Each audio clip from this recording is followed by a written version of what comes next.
ಎಲ್ಲರಿಗೂ ನಮಸ್ಕಾರ. ನೀವು ಹೆಚ್ಚು ಹಣ ಉಳಿಸೋಕೆ ಟ್ರೈ ಮಾಡ್ತಾ ಇದ್ದೀರಾ? ಈ ವಿಡಿಯೋದಲ್ಲಿ ನೀವು ಫಾಲೋ ಮಾಡಬಹುದಾದ ಕೆಲವು ಸಿಂಪಲ್ ಮತ್ತು ಪ್ರೂವ್ ಆಗಿರೋ ಮನಿ ಸೇವಿಂಗ್ ಟಿಪ್ಸ್ನ ಎಕ್ಸ್ಪ್ಲೇನ್ ಮಾಡ್ತೀನಿ. ಈ ಟಿಪ್ಸ್ನ ನೀವು ಫಾಲೋ ಮಾಡಿದರೆ ನಿಮ್ಮ ಫೈನಾನ್ಷಿಯಲ್ ಲೈಫ್ ತುಂಬ ಸ್ಟೇಬಲ್ ಆಗುತ್ತೆ. ಹಾಗೆ ನೀವು ಸಿಂಗಲ್ ಸ್ಟೂಡೆಂಟ್ ಆಗಿರಲಿ ಅಥವಾ ಯಾವುದು ವರ್ಕಿಂಗ್ ಪ್ರೊಫೆಷನಲ್ ಆಗಿರಲಿ ಅಥವಾ ಯಾವುದೇ ಹೋಮ್ ಮೇಕರ್ ಆಗಿರಲಿ, ಎಲ್ಲರಿಗೂ ಈ ಟಿಪ್ಸ್ ಸಹಾಯ ಆಗುತ್ತೆ. ಹಾಗೆ ಯಾರು ನನ್ನ ಚಾನಲ್ಗೆ ಸಬ್ಸ್ಕ್ರೈಬ್ ಮಾಡಿಲ್ಲ, ಸಬ್ಸ್ಕ್ರೈಬ್ ಮಾಡಿ. ಬಜೆಟ್ ಪ್ಲಾನಿಂಗ್ ಮಾಡ್ಕೊಳ್ಳೋದು ಬಹಳ ಮುಖ್ಯ. ಪ್ರತಿ ತಿಂಗಳು ನಿಮ್ಮ ಇನ್ಕಮ್ ಅಂದರೆ ಸ್ಯಾಲರಿ ಅಥವಾ ಇನ್ನಿತರೆ ಸೈಡ್ ಇನ್ಕಮ್ ಆಗಿರಲಿ, ಮತ್ತು ಎಕ್ಸ್ಪೆನ್ಸಸ್ ಯಾವುದೇ ಬಿಲ್ ಆಗಿರ್ಬೋದು, ಗ್ರಾಸರೀಸ್ ಅಥವಾ ಇತರೆ ಮನೋರಂಜನಾ ಕ್ಷೇತ್ರವೇ ಆಗಿರಲಿ, ಅಲ್ಲಿ ಏನೇನು ಖರ್ಚು ಮಾಡ್ತೀರಾ ಅದನ್ನು ಮೊದಲು ಲಿಸ್ಟ್ ಮಾಡ್ಕೊಳ್ಳಿ. ಹಾಗೆ ಸ್ಪ್ರೆಡ್ಶೀಟ್ ಅಥವಾ ಮೊಬೈಲ್ ಆ್ಯಪ್ಗಳಲ್ಲಿ ಮನಿ ಮ್ಯಾನೇಜರ್ನ ಉಪಯೋಗ ಮಾಡಿ. ಹಾಗೆ ಕ್ಲಿಯರ್ ಗೋಲ್ಸನ್ನು ಸೆಟ್ ಮಾಡ್ಕೊಳ್ಳಿ. ಎಷ್ಟು ಸೇವ್ ಮಾಡಬೇಕು, ಎಲ್ಲಿ ಕಟ್ ಔಟ್ ಮಾಡ್ಬೋದು ಅಂತ. ಎಕ್ಸಾಂಪಲ್, ಮಂತ್ಲಿ ನಿಮ್ಮ ಇನ್ಕಮ್ 50,000 ಇದ್ದರೆ ಅದರಲ್ಲಿ 10,000 ಫಿಕ್ಸ್ಡ್ ಸೇವಿಂಗ್ ಪ್ಲ್ಯಾನ್ನ ಮಾಡ್ಬೋದು. ಇದು ಸೆಕೆಂಡ್ ಟಿಪ್. ಅನ್ನೆಸೆಸರಿ ಎಕ್ಸ್ಪೆನ್ಸಸ್ನ ಕಡಿಮೆ ಮಾಡಬೇಕು. ಹೇಗೆ ಅಂದರೆ daily coffee shop, unnecessary online subscription, extra ಶಾಪಿಂಗ್ನ ಅವಾಯ್ಡ್ ಮಾಡಬೇಕು. ಮಂತ್ಲಿ ಕೆಲವೊಂದು ಸಬ್ಸ್ಕ್ರಿಪ್ಷನ್ನ ತಗೊಂಡಿರ್ತೀರ, ನೆಟ್ಫ್ಲಿಕ್ಸ್ ಅಥವಾ ಅಮೆಝಾನ್ ಪ್ರೈಮ್, ಈ ಥರ ಅನೇಕ ಸಬ್ಸ್ಕ್ರಿಪ್ಷನ್ನ ನೀವು ತಗೊಂಡಿರ್ತೀರ. ಇದನ್ನು ನಿಜವಾಗ್ಲೂ ನೀವು ಯೂಸ್ ಮಾಡ್ತಾ ಇದ್ದೀರಾ ಅದನ್ನು ಮೊದಲು ಯೂಸ್ ಮಾಡ್ತೀರಾ ಅಂದರೆ ಕೂಡಲೇ ಹೋಗಿ ಅದನ್ನು ಕ್ಯಾನ್ಸಲ್ ಮಾಡೋದು ಬೆಟರ್. ನಿಮಗೆ ಅವಶ್ಯಕ ಇದ್ದಾಗ ಮಾತ್ರ ಸಬ್ಸ್ಕ್ರೈಬ್ ಆಗಿ. ಹಾಗೆ ನೀವು ಡೈಲಿ ಒಂದು 100 ರೂಪೀಸ್ ಆದರೂ ಹೊರಗಡೆ ಖರ್ಚು ಮಾಡ್ತಾ ಇದ್ದೀರಾ ಅಂದರೆ ಆದಷ್ಟು ಅದನ್ನು ಕಡಿಮೆ ಮಾಡಬೇಕು.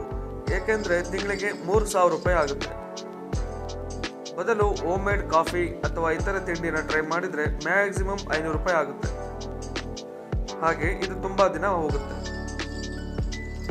ಸ್ಮಾರ್ಟ್ ಶಾಪಿಂಗ್ ಆ್ಯಪ್ಸ್ನ ಯೂಸ್ ಮಾಡಬೇಕು. ಹೇಗೆ ಅಂದರೆ ಫ್ಲಿಪ್ಕಾರ್ಟ್, ಅಮೆಝಾನ್ ಅಥವಾ ಇತರೆ ಯಾವುದೇ ಆನ್ಲೈನ್ ವೆಬ್ಸೈಟಲ್ಲಿ ಡೀಲ್ಸ್ ಪೀರಿಯಡ್ನ ಅಬ್ಸರ್ವ್ ಮಾಡ್ತೀರಿ. ಯಾಕಂದರೆ ನಿಮಗೆ ಉತ್ತಮ ಆಫರ್ ಮತ್ತು ಡಿಸ್ಕೌಂಟ್ ಕೂಡ ಸಿಗುತ್ತೆ. ಹಾಗೆ ಕ್ಯಾಶ್ ಬ್ಯಾಕ್ ಆ್ಯಪ್ಸನ್ನು ಯೂಸ್ ಮಾಡಿ. ನೀವು ಯಾವುದೇ UPIನ ಬಳಸ್ತಿದ್ರು ಅದರಲ್ಲಿ ಕ್ಯಾಶ್ ಬ್ಯಾಕನ್ನು ಎಷ್ಟು ಬರುತ್ತೆ ಎಷ್ಟಿಲ್ಲ ಅಂತ ಒಂದು ಸಲ ಚೆಕ್ ಮಾಡಿ. ಹಾಗೆ ಕೂಪನ್ ಕೋಡ್ಸ್ನ ಸರ್ಚ್ ಮಾಡ್ತಾ ಇರಿ. ಎಕ್ಸಾಂಪಲ್, ನಿಮಗೆ 5,000 ರೂಪಾಯಿಯ ಯಾವುದೇ ಒಂದು ಐಟಮ್ಸ್ ನಿಮಗೆ ಕೂಪನ್ ಅಥವಾ ಇತರೆ ರಿಯಾಯಿತಿ ಬಳಸಿದರೆ 4,000ಕ್ಕೆ ಖರೀದಿ ಮಾಡ್ಬೋದು. ಇಲ್ಲಿ ನಿಮಗೆ 1,000 ಪ್ರಾಫಿಟ್. ಈ ಟಿಪ್ ತುಂಬ ಕ್ರೂಷಿಯಲ್. ಎಮರ್ಜೆನ್ಸಿ ಫಂಡ್ನ ಸೆಟ್ ಮಾಡ್ಕೋಬೇಕು. ಯಾಕಂದರೆ ಅನ್ಎಕ್ಸ್ಪೆಕ್ಟೆಡ್ ಆಗಿ ಏನಾದರೂ ಆಗ್ತಾ ಇರುತ್ತೆ ಎಲ್ಲರ ಜೀವನದಲ್ಲಿ. ಹಾಗಾಗಿ ಮೆಡಿಕಲ್ ಅಥವಾ ಯಾವುದಾದ್ರೂ ಕಾರ್ ರಿಪೇರ್ ಎಕ್ಸೆಟ್ರಾ ಸಡನ್ನಾಗಿ ಬರೋ ಈ ಎಕ್ಸ್ಪೆನ್ಸನ್ನು ಮೊದಲೇ ಪ್ರಿಪೇರ್ ಆಗಿರಬೇಕು. ಅದಕ್ಕೆ ಬ್ಯಾಂಕಲ್ಲಿ FD ಅಥವಾ ಲಿಕ್ವಿಡ್ ಮ್ಯೂಚುವಲ್ ಫಂಡ್ನಲ್ಲಿ ಸೇವ್ ಮಾಡಬೇಕು.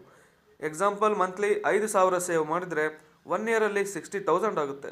ಇದು ನಿಮ್ಮ ಎಮರ್ಜೆನ್ಸಿ ಫಂಡ್ಗೆ ರೆಡಿ ಟು ಯೂಸ್ ಆಗಿರುತ್ತೆ. ಹಾಸ್ಪಿಟಲ್ ಆಗಿರ್ಬೋದು, ಇತರೆ ರಿಪೇರ್ ಅಥವಾ ಹೋಮ್ ಡೆಕೋರ್ಗೆ ಯೂಸ್ ಆಗುತ್ತೆ. Small daily energy saving habit ಇಟ್ಕೋಬೇಕು. ಏನಂದರೆ ಲೈಟ್ಸ್ ಅಥವಾ ಫ್ಯಾನ್ ಪವರ್ ಆಫ್ ಅಥವಾ ರೆಫ್ರಿಜರೇಟರ್ ಯಾವುದನ್ನೇ ಆಗಲಿ ನಮ್ಮ ಅವಶ್ಯಕತೆ ಮುಗಿದ ಮೇಲೆ ಆಫ್ ಮಾಡೋದು ತುಂಬ ಮುಖ್ಯ. ಏಕೆಂದರೆ ಇದು ನಮಗೆ ಗೊತ್ತಿಲ್ಲದಾಗೆ ನಮಗೆ ಬಿಲ್ ಮತ್ತು ನಮ್ಮ ಜೇಬ್ಗೆ ಕತ್ತರಿ ಕೂಡ ಆಗ್ತಾ ಇರುತ್ತೆ. ಹಾಗೆ ಯಾವುದೇ ವಾಟರ್ ಬಾಟಲನ್ನು ಬೈ ಮಾಡೋ ಬದಲು ನಿಮ್ಮ ಮನೇಲಿರೋ ವಾಟರ್ ಬಾಟಲ್ನ ರೀಯೂಸ್ ಮಾಡಿ. ಇದರಿಂದ ಸಣ್ಣ ಖರ್ಚನ್ನು ತೂಗಿಸ್ಬೋದು. ಹಾಗೆ ನಿಮ್ಮ ಮನೆಗಳಲ್ಲಿ ಎನರ್ಜಿ ಸೇವಿಂಗ್ LED ಬಲ್ಬ್ಗಳನ್ನ ಯೂಸ್ ಮಾಡಿ. ಇದರಿಂದ ಲಾಂಗ್ ಲೈಫ್ ಮತ್ತು ಮನಿ ಸೇವಿಂಗ್ ಕೂಡ ಇರುತ್ತೆ. ಈ ರೀತಿ ಮಾಡೋದ್ರಿಂದ ನೀವು ಮಂತ್ಲಿ 100ಇಂದ 200 ರೂಪೀಸ್ನ ಸೇವ್ ಮಾಡ್ಬೋದು. ಒಂದು ಮಂತ್ನ ಮೀಲ್ ಪ್ಲಾನಿಂಗನ್ನು ಮಾಡ್ಕೋಬೇಕು ಅಥವಾ ವೀಕ್ಲಿ ಗ್ರಾಸರಿ ಲಿಸ್ಟ್ನ ಪ್ರಿಪೇರ್ ಮಾಡ್ಕೊಳ್ಳಿ. ಅನ್ಪ್ಲ್ಯಾನ್ಡ್ ಶಾಪಿಂಗ್ನ ಅವಾಯ್ಡ್ ಮಾಡಿ. ನಮಗೆ ಏನು ಬೇಕೋ ಅಷ್ಟನ್ನು ಮಾತ್ರ ಖರೀದಿ ಮಾಡಿ.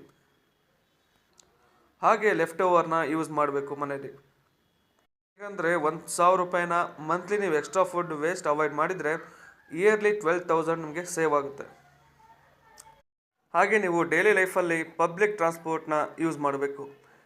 ಈ ಟ್ರಾನ್ಸ್ಪೋರ್ಟೇಷನ್ ಎಕ್ಸ್ಪೆನ್ಸಸ್ನ ಮಿನಿಮೈಸ್ ಮಾಡೋದು ತುಂಬ ಮುಖ್ಯ. ಪಬ್ಲಿಕ್ ಟ್ರಾನ್ಸ್ಪೋರ್ಟ್ ಬಳಸೋದ್ರಿಂದ ನಿಮಗೆ ಮನಿ ಸೇವ್ ಕೂಡ ಆಗುತ್ತೆ. ಹಾಗೆ ಕೆಲವೊಮ್ಮೆ ಟ್ರಾಫಿಕ್ಕಿಂದ ಕೂಡ ಬಚಾವಾಗ್ಬೋದು. ಎಕ್ಸಾಂಪಲ್, ಡೈಲಿ 100 ರುಪಿ ಪರ್ಸ್ನಲ್ ವೆಹಿಕಲ್ಗೆ ಯೂಸ್ ಮಾಡೋ ಬದಲು 30 ರುಪೀಸಲ್ಲಿ ಪಬ್ಲಿಕ್ ಬಸ್ಸಲ್ಲಿ ಅಥವಾ ಯಾವುದೋ ಮೆಟ್ರೋ ಇದ್ದರೆ ಯೂಸ್ ಮಾಡಬೇಕು. ಇದರಿಂದ ಮಂತ್ಲಿ 2100 ಮಿನಿಮಮ್ ಸೇವ್ ಆಗುತ್ತೆ, ಅಂದರೆ ಡೈಲಿ 70 ರುಪೀಸ್. ಹಾಗೆ ಈ ಸಿಂಪಲ್ ಆಗಿರೋ ಮನಿ ಸೇವಿಂಗ್ ಟಿಪ್ಸ್ನ ಫಾಲೋ ಮಾಡಿ. ಇದು ನಿಮ್ಮ ಫ್ಯೂಚರಲ್ಲಿ ಫೈನಾನ್ಷಿಯಲ್ ಸೆಕ್ಯೂರ್ ಆಗುತ್ತೆ. ಹಾಗೆ small habits today, big savings tomorrow, ಅಂದರೆ ಸಣ್ಣ ಪುಟ್ಟ ಅಭ್ಯಾಸಗಳು ಮುಂದೆ ನಮಗೆ ದೊಡ್ಡ ಲಾಭ ತಂದು ಕೊಡುತ್ತೆ. ಹಾಗೆ ಈ ವಿಡಿಯೋ ಹೆಲ್ಪ್ಫುಲ್ ಆಗಿದ್ದರೆ ಲೈಕ್ ಮಾಡಿ, ಸಬ್ಸ್ಕ್ರೈಬ್ ಮಾಡಿ, ಕಮೆಂಟ್ನಲ್ಲಿ ನಿಮ್ಮ ಸೇವಿಂಗ್ ಟಿಪ್ಸ್ನ ನನಗೆ ಶೇರ್ ಮಾಡಿ.